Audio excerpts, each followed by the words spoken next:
Okay, we're talking about the Artisan Cutlery Proponent. I can remember when this was called the Artisan Cutlery Fulcrum. Very interesting knife from Smokey Mountain Knife Works. Artisan is a Chinese company known for a really wide range of blade styles, really wide range of blade steels too. And we're going to go ahead and take a look at this today. It's an unusual knife. It's a fun knife. It's a serious knife at the same time. And it's got a lot of things worth mentioning about it. So as always, talk about 5 main things: the specs, how it carries, weight, purpose, whether it's a blade or another device, what the price looks like, and give you a little bit of information for it. So let's take a look. The first impression you get is that this is a big knife, and boy, is it ever. This is just easily one of the biggest folding knives I've ever come across.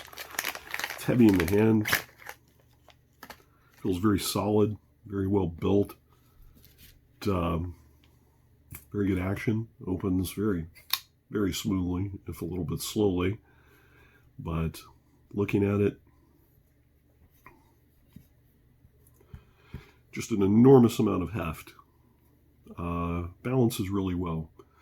When you're holding it,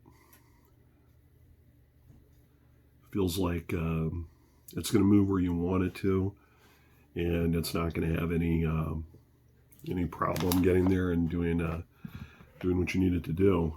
Liner lock. So make sure that gets on camera.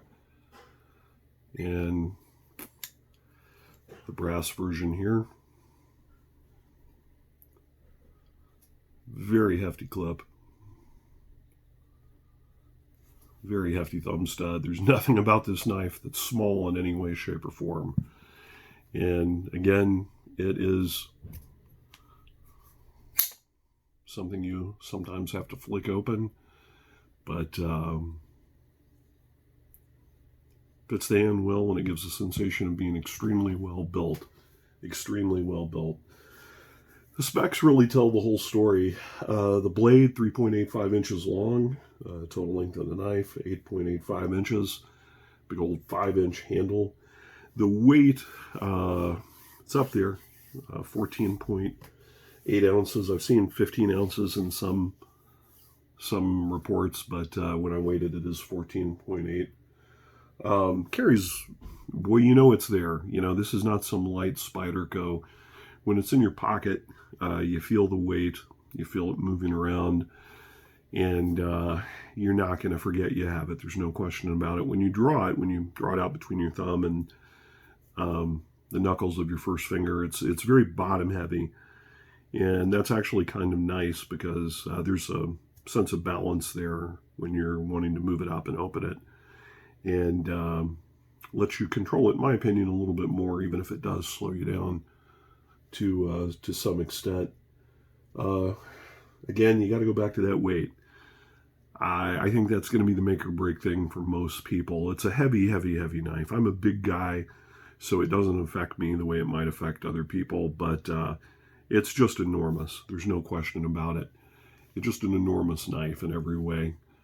It's wide, it's long, and again, most of all, 14.8 ounces. If that doesn't tell the whole story, I really don't know what will. It's got a little safety hole there and comes with a safety pen. I can't imagine installing that so you can do chopping, but I suppose that scenario could present itself. Wharncliffe blade. Michael Janich, one of the patron saints out there of the self-defense movement with knives, likes them. Thinks they're the most effective thing, both for slashing and stabbing, given the action of the blade. Not necessarily the be-all, end-all authority, but he and a lot of other people like him for that purpose. So conceivable this monster could be used for self-defense, but, I just, again, you sort of struggle to imagine that scenario where you're wielding something that's almost a pound. Hard to imagine. Flat grind, Dirk Pinkerton, designer, puts out a lot of good stuff. Pinkerton's always worth following. And the price, again, Artisan makes a ton of blades and different blade steels. This one is D2. Always a decent steel, no question about that, so it's fine. In that $50 to $100 range, which is often the sweet spot for people that like to collect and carry these things. So overall, if you're willing to put up with a beast of a knife, it's really, I think it's a good product and it's worth having. Again, this one from Smokey Mountain Knife Works, the brass version of the Artisan Cutlery Proponent, and it's worth looking into. Thanks.